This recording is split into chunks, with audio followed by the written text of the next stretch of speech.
آج ہم جس ٹاپک کے بارے میں بات کریں گے وہ ہے حب الدنیا۔ نبی کریم صلی اللہ علیہ وسلم کی ایک حدیث ہے کہ آپ نے صحابہ سے یہ بات ارشاد فرمائی کہ ایک وقت ایسا آئے گا کہ پوری دنیا کی قومیں تم پہ ایسے ٹوٹ پڑیں گی جیسے بھوکے دسترخوان پہ ٹوٹ پڑتے ہیں۔ تو صحابہ نے اس بات کے اوپر تشویش کا اظہار کرتے ہوئے کہا کہ یا رسول اللہ، کیا اس ٹائم پہ ہم تعداد میں اتنے تھوڑے ہوں گے کہ غیر مسلم ہم پہ ٹوٹ پڑیں گے؟ تو آپ نے فرمایا کہ نہیں، تعداد میں تو بہت زیادہ ہوگے، لیکن تمہارے دلوں کے اندر ایک بیماری پیدا ہو جائے گی جس کا نام وہن ہے۔ تو صحابہ نے فرمایا یا رسول اللہ، یہ وہن کیا ہوتا ہے؟ آپ نے فرمایا حب الدنیا و کراہیت الموت، یعنی دنیا کی محبت تمہارے دلوں میں بھر جائے گی اور تمہیں موت کا خوف لگ جائے گا۔ My dear brothers and sisters, اس پوری سیریز میں ہم کوشش یہ کر رہے ہیں کہ اپنے دلوں کے اندر کی بیماریوں کو صاف کیا جائے۔ ان میں سے ایک بہت بڑی بیماری یہ ہے کہ انسان دنیا کی محبت میں ڈوب جائے، اپنے رب کو بھول جائے۔ سیدنا علی بن ابی طالب رضی اللہ عنہ یہ بات ارشاد فرمایا کرتے تھے کہ دنیا ایک سانپ کی مانند ہے، یعنی دیکھنے میں بہت خوبصورت ہے، ٹچ کرنے میں بڑی سافٹ ہے، لیکن اگر تم اس کو اپنے ساتھ لپیٹ لو تو یہ تمہیں ہلاک کر سکتی ہے۔ تو دنیا سے دور دور سے محبت کرنا تو ٹھیک ہے، لیکن جب انسان دنیا کی محبت میں ڈوب جاتا ہے تب وہ نہ ادھر کا رہتا ہے نہ ادھر کا رہتا ہے۔ تو اسی لیے دنیا کو اتنا ہی استعمال کرنا چاہیے جتنا کہ انسان کی نیڈ ہو، اس سے زیادہ نہیں۔ نبی کریم صلی اللہ علیہ وسلم کی ایک حدیث ہے، حدیث قدسی، جس میں یہ بات ارشاد فرمائے گی کہ اللہ کے نزدیک اس دنیا کی حیثیت جو ہے وہ ایک مچھر کے پر کے برابر بھی نہیں ہے۔ ایک اور روایت میں نبی کریم صلی اللہ علیہ وسلم ایک دفعہ کہیں سے گزر رہے تھے تو آپ نے وہاں پہ ایک مری ہوئی بکری کو دیکھا۔ اب وہ بکری مری ہوئی ہے اور مری بھی کسی بیماری کی وجہ سے ہے۔ تو آپ نے صحابہ سے پوچھا کہ تم میں سے کون اس کو خریدنا پسند کرے گا؟ صحابہ نے فرمایا یا رسول اللہ، یہ تو اگر زندہ بھی ہوتی تو ہم اس کو خریدتے نا، کیونکہ یہ تو کسی شدید بیماری سے مری ہے۔ تو آپ نے فرمایا کہ اللہ کے نزدیک اس دنیا کی ویلیو جو ہے وہ اس مری ہوئی بکری سے بھی کم ہے۔ اور سوچئے یہی وہ دنیا ہے جس کے پیچھے ہم بھاگ رہے ہیں، دوڑ رہے ہیں۔ اس کی مثال کچھ یوں ہے کہ اگر ایک شخص جو ہے وہ کسی ٹوٹے پھوٹے مکان میں رہتا ہو اور اس کو بیچارہ پنجرے میں بند ہو اس مکان میں، اور اس کو باہر نکلنے کی اجازت بھی نہ ہو، اور بس دن میں ایک دفعہ کوئی شخص اس کو ایک ہڈی ڈال کے آ جائے کرے، اور وہ اس ہڈی کو جب دیکھے تو اس کو کھانا شروع کر دے اور کہ واہ واہ مجھے تو دنیا کی ہر چیز مل گئی۔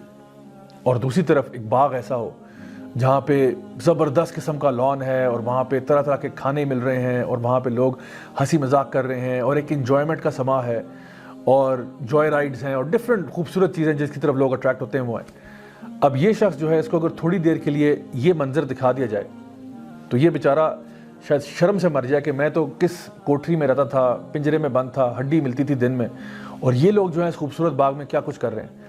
تو یقین جانیے کہ جو اللہ تعالیٰ ہمیں چیز دینا چاہ رہے ہیں آخرت میں وہ بہت خوبصورت ہے، لیکن ہم لوگ اسی ہڈی کو لے کے بیٹھے ہوئے ہیں کہ ہمیں دنیا مل گئی تو سب کچھ مل گیا۔ اللہ سبحانہ تعالیٰ قرآن مجید میں ارشاد فرماتے ہیں بل تؤثرون الحیات الدنیا والآخرۃ خیر وابقی، کہ نہیں پھر بھی تم دنیا کو پسند کرتے ہو، حالانکہ آخرت جو ہے وہ بہتر بھی ہے اور زیادہ دیر پا بھی ہے۔ یعنی کہ کسی بھی چیز کے اچھے ہونے میں نا دو ہی کوالٹیز ہوتی ہیں، یا تو کوئی چیز کوالٹی میں بہتر ہوگی یا کوئی چیز کوانٹٹی میں بہتر ہوگی۔ مثلاً کہ کبھی ایسا ہوتا ہے کہ ہم کوئی چیز لینا چاہتے ہیں لیکن ہمیں کوانٹٹی زیادہ چاہیے ہوتی ہے۔ فار ایگزامپل آپ کسی سموسے کی دکان پہ جاتے ہیں، وہاں پہ 100 روپے کے 10 سموسے دے رہا ہے وہ، تو آپ کہتے ہو چلو بھائی آج میرا ذرا زیادہ لوگوں کو کھلانے کا موڈ بھی ہو رہا ہے تو چلو 10 روپے والے سموسے لے لیتے ہیں اور 200 کے 500 کے سموسے لے کے لوگوں میں بانٹ دیتے ہیں۔ لیکن کبھی کبھار ایسا ہوتا ہے کہ آپ اپنے بہن بھائیوں میں سے کسی کے ساتھ یا ہسبینڈ وائف کسی کے ساتھ جانا چاہتے ہیں اور آپ کہتے ہیں بھائی آج ذرا بارش کا موسم ہے، موڈ بن رہا ہے، تو آج وہ نا ایک اسپیشل سموسہ ملتا ہے 50 روپے والا ہوتا ہے، آج وہ لینے کا موڈ ہو رہا ہے۔ تو کبھی کبھار آپ کوالٹی کو پریفر کرتے ہو، کبھی کبھار آپ کوانٹٹی کو پریفر کرتے ہو۔ ایدر وے دونوں لحاظ سے آخرت دنیا سے بہتر ہے۔ آخرت جنت میں جو گھر آپ کا ہوگا وہ دنیا کے گھر سے کوالٹی میں بھی کروڑوں اربوں کھربوں گنا بہتر ہے، اور وہاں پہ لوگ ہمیشہ کے لیے رہیں گے، خالدین فیہا ابدا۔ تو پھر بھی انسان آخرت کو لات مار کے دنیا کے پیچھے بھاگنا شروع کر دے تو کتنے افسوس کی بات ہے۔ اللہ تعالیٰ سورہ البقرہ کے اندر یہ بات ارشاد فرماتے ہیں کہ کچھ لوگ ہوتے ہیں وہ اپنے دین کو بیچ ڈالتے ہیں یا اپنی آخرت کو بیچ ڈالتے ہیں کچھ دنیاوی فائدے کے پیچھے۔ تو یہ کام ایک مومن کو کم از کم سوٹ نہیں کرتا کہ وہ اس قسم کا رویہ رکھے۔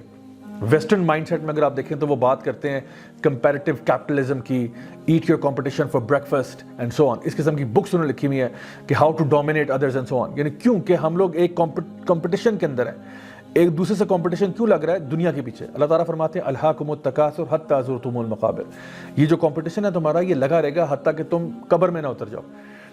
نبی کریم صلی اللہ علیہ وسلم کی حدیث ہے، آپ نے فرمایا کہ اگر ابن آدم کو ایک سونے کا پہاڑ دیا جائے تو وہ دوسرے کی بھی تمنا کرے گا، اور کوئی چیز اس کا پیٹ نہیں بھر سکتی سوائے قبر کی مٹی کے.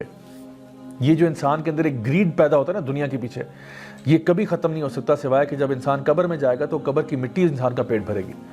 مائی ڈیئر برادرز اینڈ سسٹرز, پھر ایسا کیوں ہے کہ ہم لوگ دوسروں کے ساتھ کمپٹیشن کرتے ہیں دنیاوی فائدوں کے پیچھے؟ کس کی گاڑی اچھی ہے, اس کی اچھی ہے, میری بھی ہونی چاہیے. اس نے نیا جوڑا لیا, میں نے بھی لینا ہے. فلاں نے موبائل فون لیا, میں نے اس سے بہتر لینا ہے. یہ کمپٹیشن جو ہے نا, یہ صحیح نہیں ہے. اگر آپ نے کمپٹیشن کرنا ہی ہے تو آخرت کے لیے کریں, اللہ تعالیٰ کی سے مغفرت کے لیے کمپٹیشن کریں. یہ کیا بات ہوئی کہ انسان چھوٹے چھوٹے دنیاوی فائدے کے پیچھے لوگوں کے ساتھ کمپٹیشن میں لگ جائے. ویسے بھی یہ بات جان لیں کہ آپ کا جو رزق ہے وہ لکھا ہوا ہے. نبی کریم صلی اللہ علیہ وسلم کی حدیث میں یہ بات آتی ہے کہ جب ایک بچہ ماں کے پیٹ میں ہوتا ہے تو فرشتہ آ کر اس کے رزق کا حساب کتاب کر جاتا ہے, کب اس کی وفات ہوگی, کیا اس کا رزق ہوگا. حتیٰ کہ ایک اور روایت میں یہ بات ارشاد فرمائے گی کہ انسان کو موت اس وقت تک نہیں آئے گی جب تک اس کو اس کے حصے کا رزق نہ مل جائے. ایک انسان جو ہے وہ اس کا رزق اسی طرح سے اس کا پیچھا کرے گا جیسے موت اس کا پیچھا کرتی ہے. کلو نفس ذائقۃ الموت, جیسے موت ہر انسان کو آنی ہی ہے, اسی طرح سے آپ کے حصے کا رزق آپ کو مل کر رہے گا. آپ نے صرف اتنی بس کوشش کرنی ہے کہ آپ کوئی حق حلال کا راستہ ڈھونڈ لیں اس رزق تک پہنچنے کے لیے. حرام نہ کریں, حلال طریقہ اختیار کر لیں اس رزق تک پہنچنے کے لیے, تو آپ کو مل جائے گا. تو جو چیز آپ کو ملنی ہی ملنی ہے اس کے پیچھے لوگ جو ہے وہ پریشان بیٹھے ہوئے ہیں, اور جو چیز آخرت کی ہے کہ آپ کا ٹھکانہ کہاں ہوگا اس کے بارے میں لوگ بے پرواہ ہیں. دنیا سے محبت کے بہت سارے سائیڈ ایفیکٹس ہیں, بہت سارے ایسے ایشوز ہیں جو ہماری لائف میں آتے ہیں. ان میں سے کچھ جو بدترین ایفیکٹس ہیں وہ یہ ہیں کہ دل سخت ہو جاتا ہے. جو انسان دنیا کی محبت میں پڑ جاتا ہے نا, اس کا دل سخت ہو جاتا ہے, پتھر دل ہو جاتا ہے, اور علماء بیان کرتے ہیں کہ کبھی بھی اس کا اچھا انجام نہیں ہو سکتا. جو انسان دنیا کی محبت میں ڈوب چکا ہو اس کا انجام کبھی اچھا نہیں ہوتا, اور آخرت میں تو ویسے ہی اس کا مقام چلا جاتا ہے, کیونکہ اس کا سارا فوکس, ساری اٹینشن صرف دنیا کی تگ و دور, محنت اور مشقت اس طرف تھی. تو ہم لوگ اللہ تعالیٰ سے دعا کرتے ہیں, ربنا آتنا فی الدنیا حسنہ وفی الآخرۃ حسنہ وقنا عذاب النار, کہ یا اللہ ہمیں دنیا میں خیر عطا فرما. ہم مسلمان ہوتے ہوئے یہ نہیں کہتے کہ یا اللہ ہمیں دنیا ہم سے چھین لے یا ہمیں دنیا میں برباد کر دے اور بس آخرت دے دے. نہیں, ہم کہتے ہیں ربنا آتنا فی الدنیا, یا اللہ ہمیں دنیا میں بھی خیر چاہیے اور آخرت میں بھی خیر چاہیے, اور ہمیں جہنم کے عذاب سے بچا لے. تو مائی ڈیئر برادرز اینڈ سسٹرز, اصل چیز مانگنے والی وہ ہے ہی ہے. قرآن مجید کی دعائیں کتنی کمپریہنسو ہیں, اور کبھی آپ اس پہ غور کریں تو ہم یہ چاہتے ہیں کہ یا اللہ ہماری دنیا خیر سے گزرے, ہم لوگ جو ہماری نیڈ کی چیزیں ہیں وہ ہمیں مل جائیں, اور سب سے بہتر بات یہ کہ ہماری آخرت سنور جائے.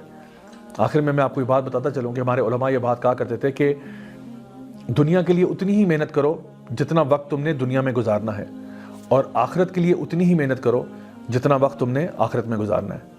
تو دنیا میں میکسیمم ہو بھی گیا تو 100 سال تک آپ زندہ رہ جائیں گے, لیکن آخرت تو ہمیشہ ہمیشہ کے لیے.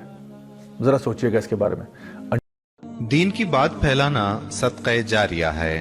ثواب کی نیت سے ویڈیو کو شیئر ضرور کیجیے. جزاک اللہ.